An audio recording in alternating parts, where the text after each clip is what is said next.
tere tulemast tagasi. Mul on endiselt hea meel, et sa oled siin ja esimene video on nüüd tehtud ja proovime selle teisega ka hakkama saada. Nagu ma eelmine kord lubasin, siis tänases videos on mul külaline. Külaline ei ole küll siin, olen ainult mina, aga siin minu ees on arvuti, kus on sellelt toredalt külaliselt vastused minu küsimustele. Tänaseks külaliseks on pulmaisa, õhtujuht, päevajuht, pulmavana, kuidas iganes me seda tähtsat rolli siis nimetada tahame. Ja tänane, miks ma valisin esimeseks teemaks just selle, on see, et Eesti pulmades on tegelikult õhtujuhil äärmiselt tähtis roll. Ja mina küll korraldan iga aastaga päris mitu, ütleme vist isegi 50 või 60% pulmadest on nendele paaridele, kes ei ole Eestis ning kus üks abiellujatest siis ei ole eestlane, reeglina on see siis peigmees. Mulle need paarid ja kooslused väga meeldivad, olgu kohe ära öeldud, et mina kuulun nende inimeste hulka, kes usub siiralt, et armastusel ei ole piire, et ei oma tähtsust nahavärvus, ei oma tähtsust rahvus, ei oma tähtsust ka sugu. Ehk siis jah, võite osad kindlasti mõistavad mind hukka, aga nii usun mina. Ja olen näinud väga palju rahvusvahelisi pruutpaare, vist juba isegi pool on, ma arvan, 60 paari kindlasti, ja seal ikkagi on näha seda väga tugevat ja siirast armastust, et tõepoolest jah, et olen siis palju pulmi korraldanud ka mitte eestlastele. Nii, ja mul on siin siis ees need küsimused ja need küsimused olen ma täna esitanud sellisele õhtujuhile nagu Hannes Ermaküla. Ta on teile kindlasti tuttav.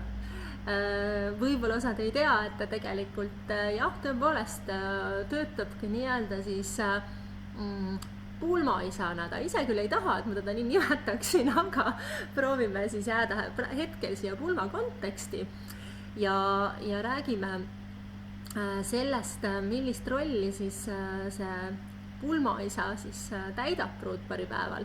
Et miks ma alguses ütlesin, et Eestis siis tihti need minu rahvusvahelised paarid arvavad, et tegelikult, et kas seda pulmaisa ikkagi vaja on. Mina arvan, et on. Ja soovitan neile ka, et võtke ikka, kuigi algul nad võivad olla sellisel natuke skeptilisel suhtumisel, et äkki saame ikka ilma hakkama ja pulmaisa teeb mingeid tobedaid mänge ja muud taolist, et võin anda omapoolse garantii, et seda karta ei tule. Kui pulmaisa on minu soovitatud, et õhupallimängud ja kurgi edasiandmine põlvedega, et need on jäänud juba kas minevikku või siis mõndadesse teistesse pulmadesse, kus neid mänge endiselt tahetakse ja korraldatakse, et maitsed on erinevad ja see on täiesti okei. Nii, aga äkki ma alustangi siis nii, et ma loen ette küsimuse, mis ma olen Hannesele esitanud ja siis ka tema vastuse sellele. Nii, siin on siis kokku 8 küsimust. Esimene küsimus. Hannes Egerta küsib. Kui kaua sa oled pulmaisa tööd teinud või kuidas sind selles rollis üldse kutsuma peaks? Ja mitu pulma sa juhtinud oled? Mitu pulma kuulub sinu portfooliosse? See kindlasti pakub pruutparidele huvi, nii et sellest ka selline küsimus. Ja Hannes vastab. Esimest korda sattusin pulma juhtima 20 aastat tagasi, kui üks sõber kirikust palus mul seda teha. Olin tookord äsja vabasse Eestisse tagasi tulnud peale nõukaajal siit emigreerumist ja aastaid Ameerikas elamist. Mul polnud õrma aimugi pulmavana ametist. Kuna ma pole just suu peale kukkunud ja välismaa aastad aitasid suhtlemisele ja naeratamisele kaasa, siis küsis järgmine sõber ja siis järgmine ja nii see läkski. ja ta lisab veel, et ma võin käe südamele panna ja ausalt öelda, et ma ei tea, mitut pulma ma juhtinud olen. Nii, Hannes on tõepoolest üks minu lemmik õhtujuhte pulmaisasid ka. et meie koostöö sujub väga hästi ja me võib-olla oleme natukene sarnased inimesed. Et me võtame seda pulmapäeva väga rahulikult, mõnusalt voolava energiaga ja Hannesega seda koos tehes on tõepoolest kõik väga hästi sujunud. Et Hannes kuulub kindlasti nende õhtujuhtide hulka, kes ei pinguta üle, aga samas olen ma teda näinud väga-väga erinevate seltskondadega tööd tegemas, et on olnud ta väga väikeses pulmas, kus inimesed on pigem vaiksed, rahulikud ja ei piirduvad pulmapeol siis sellise välja peetud õhtusöögiga ja kuulavad taustaks muusikat, aga olen ka Hannest näinud suurel rahvusvahelises pulmas, kus on palju inimesi, pidu, kokteilid, kõik on väga elav ja lõbus. Ja ta sulandub väga hästi nendesse erinevatesse rollidesse, mis tema puhul kindlasti ka veel abiks on või kaasa aitab, on see, et meie eestlased võib-olla natuke tagasihoidlikud ja vaiksed ja kinnised, et tema on siis selline, kes me ju tunneme ja teame teda juba televisioonist, eks, et ta nii-öelda nagu oleks meile tuttav justkui, et kui sa lähed pulmas ja näed teda, siis on väga lihtne kuidagi ligi astuda või temaga suhelda ja kuulata, mis ta räägib ja võib-olla ka sellele nii-öelda alluda, sest et see on üks õhtujuhi rollidest, et juhtida inimesi pulmas ja vaadata, et neil oleks tore. Ehk siis jah, et Hannes on, ta ütleb, et mitu ma arvan, et tema portfooliosse kuulub väga-väga palju pulmi, sellepärast et juba minule on ta teinud vähemalt 20 pulma ja ilmselgelt on ta seda rolli täitnud ka juba siis, kui mina veel pulmamaastikul ei olnudki üldse. Nii et jah, tegemist on tõepoolest siis hästi soliidse, lõbusa, meeldiva inimesega ja kartma ei pea, et kuidagi üle piiri läheks mingisuguste tegevuste või naljadega.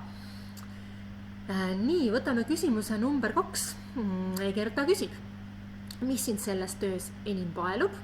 Ja teades sinu tihedat ajakava, siis ilmselt sul erinevatest põnevatest projektidest puudust ei tule. Tõepoolest jah, et Hannest te ju näete enamasti Eesti Televisioonis, kus ta kas juhib või siis lööb kaasa erinevates saadetes. Ehk siis jah, ma vahest imestan. Ja pluss on Hannes ju veel tegelikult ka terapeut, nõustaja ja mida veel ta kõik teeb, palju sporti ja nii edasi. Et ma vahest imestan, et kuidas inimene jaksab nii palju teha. Isegi mina ei tee nii palju. Aga jah, et Hannes vastab väga ilusti, et pulmapidu on ju 2 kiindunud inimese omavahelise kokkuleppe tähistamine. Mulle meeldib ustavus, truudus ja järjepidevus. Kui mees ja naine on valmis seda teineteisele toetama, hoolimata ette tulevatest elunormidest, siis seda tuleb täiega tähistada. Vahel on aga Eesti inimesele tsipa utsitamist vaja, et ta mõnusalt ja lõbusalt ennast tunda saaks. Ja üldsegi ei ole vaja ennast ju mäluauku juua. Tõepoolest, et siit saab siis välja lugeda, et Hannesele nagu ka minule on hästi tähtis see pulma olemus kui selline, ehk siis miks me abiellume, miks te abiellute, kallid sõbrad? Võite alla kirjutada kommentaaridesse, et abiellume ju armastuse pärast, abiellume selle pärast, et me sõlmime kokkuleppe, me loome liidu ja lubame üksteist armastada, austada igavesti. Ja ma tean, kõlan naiivselt, sellepärast et statistika räägib ju muud ja on ka väga palju siis abiellumusele vastupidiseid tegevusi nagu lahutamine, aga see on, elu lihtsalt on nii, et mina usun ka siiralt, et kui sellel hetkel oled sa veendunud ja sa soovid selle inimesega koos olla, siis läbi pulmapeo selle armastuse tähistamine koos oma kõige paremate sõprade ja perekonnaga, mis saab olla veel ilusam. Nii, küsimus number 3. Kuidas sa paned kokku pulmapäevakava? kas sa lähtud iga pruutpaari soovist individuaalselt või pigem on sul oma kindel käekiri ja programm, mida paaridele soovitad? Ja soovitan ka siin pruutpaarid, et tõepoolest, et kui te erinevate pulmaisadega, õhtujuhtidega kohtute, küsige see üle, kas õhtujuht on ka paindlik teie erisoovide osas, ärge olge arglikud. Mina väga soovitan ja korrutan kogu aeg, et see on teie üritus, see on teie sündmus, see on teie päev ja asjad võiksid olla nii, nagu teile meeldib. Ja mida erilisem ja ägedam, seda lahedam on ja seda meeldejäävam on nii teil kui teie külalistel.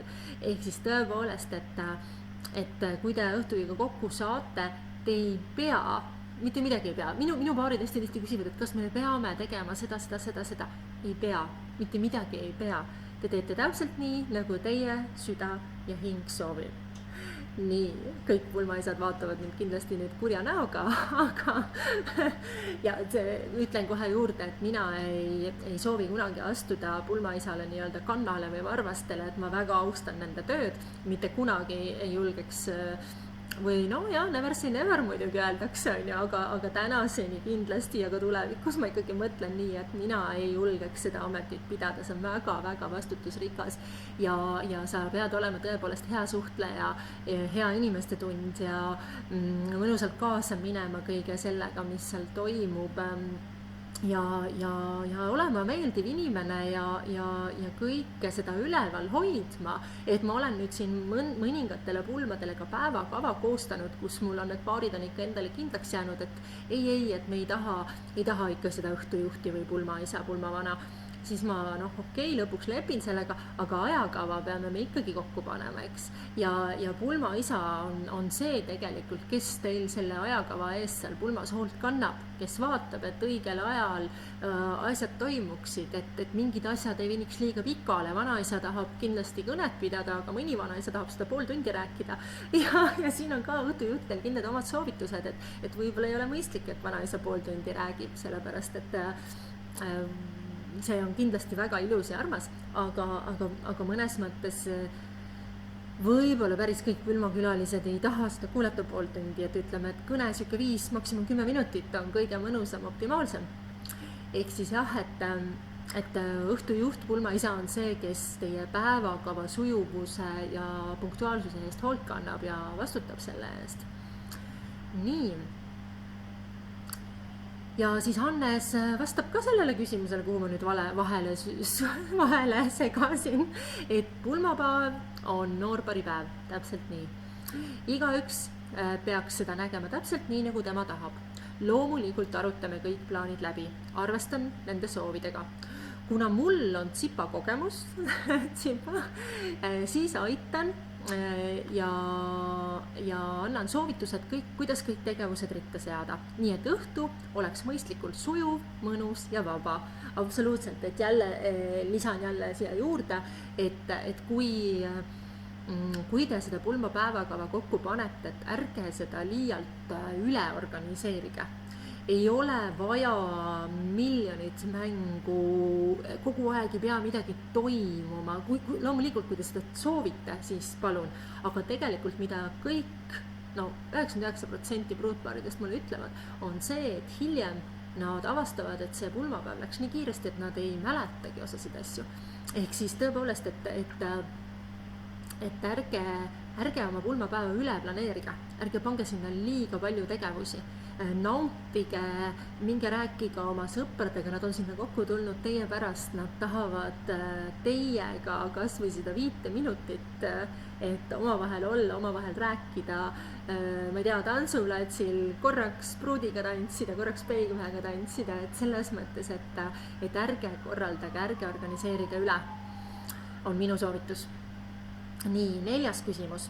Kas on midagi, mida sa ei ole nõus pulmas tegema, aga pruutpaarid on seda sinult palunud või küsinud? Hannes ütleb, et mul ei ole eriti ette tulnud, et mu pruutpaarid sooviksid selliseid tegevusi, millest ma peaksin keelduma. Kuna ma kanget alkoholi üldse ei joo, siis ma ei ütle tooste ega joo kellegi terviseks. Alkoholiga tavaliselt tervist juurde ei tule.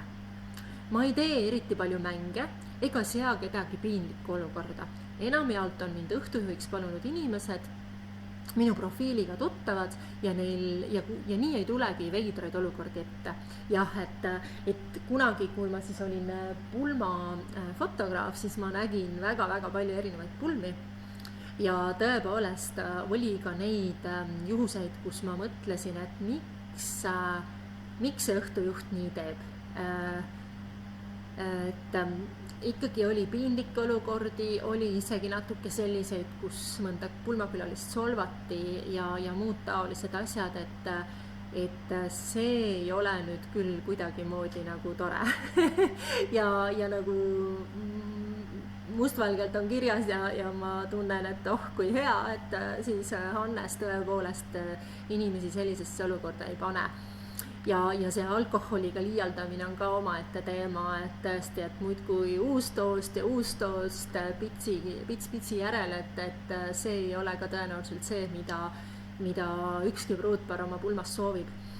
Ja tõesti, et ma teen äkki eraldi saateklipi sellest, kuidas siis mida kõike ma pulmades näinud olen ja kuidas üks pulmakülaline käituda ei tohiks, et võib-olla kohe tuleb siia üks huvitav, kus oli tegu ilmselt alkoholi liigtarbimisega, oli see, kus ühel hetkel keset tantsupõrandat oli noorhärra, kes viskas oma särgi seljast ja hakkas seal põrandal igatepidi aelema, et mina pruudina sellist olukorda ilmselt oma pulma ei sooviks.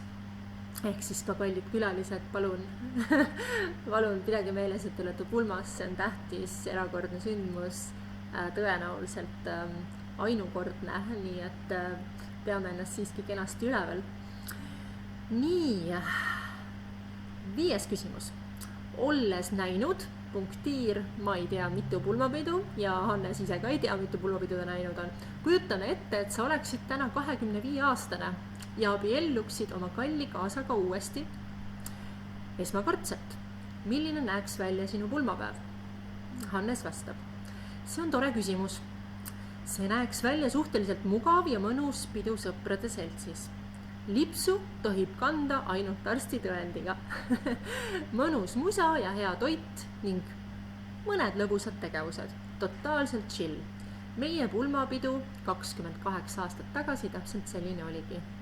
Kõlab väga mõnusalt, nii et kallid pruutparid, mõelge hoolikalt läbi, millist pulmapidu te soovite. Kas te olete mõnus chill paar, kes tahavad väikses seltskonnas abielluda või te olete äge, julge, esineda, meeldiv paar, kes tahab 150 külalisega pidu, et kõik variandid on lubatud, kõik variandid on õiged.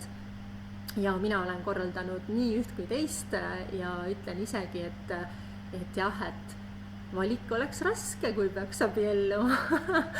Siis jah, nii, ja küsimus number 6. Siin on Hannes päris pikalt vastanud. Kui pruutpaaril on hea ja kogenud pulmaisa, kas siis on üldse vaja pulmakorraldajat? Ja miks? Olen siiagi lisanud, et tean, et mitmed pulmaisad teevad ka ise pool korraldustööst ära. Nii, ja Hannes vastab. Mina soovitan soojalt pulmakorraldajat, kui rahakott vähegi kannatab. See võtab hulga kohustusi ja pinget noorpaarilt ära. Annab neile võimaluse oma pulmas särada ja sõpradega suhelda, ilma et peaks mõne detaili pärast muretsema. Noored saavad korraldada oma stiili ja visiooni ja selle kokku panna ja ise oma pulma nautida. Tavaliselt peetakse pulmi selle teadmisega, et see on üks ja ainus kord ning et tasub nautida ja mitte muretseda. Ka mina saan palju paremini õhtujuhtimisele keskenduda, kui kõik detailid on paigas. Ma ei tegele korralduse poolega, las igaüks jääb oma liistude juurde. Olen ise mõned korrad välismaal filminud, heli testinud ja esinenud. Kuidagi saab hakkama küll, aga on alati parem, kui üks filmib, teine teeb heli ja kolmas saab rahulikult esineda. Ja pulma puhul on samuti. Kui üks tegeleb ainult oma liistudega, on tulemus meisterlik. Ja ma olen nõus, et see on tõepoolest nii, et aitäh, Hannes, ja tõesti, et las igaüks jääb oma liistude juurde, et mina samamoodi olles pulmakorraldaja, mulle mõnikord küsitud, et kas sa ka õhtut juhiksid, siis ma olen sellest keeldunud.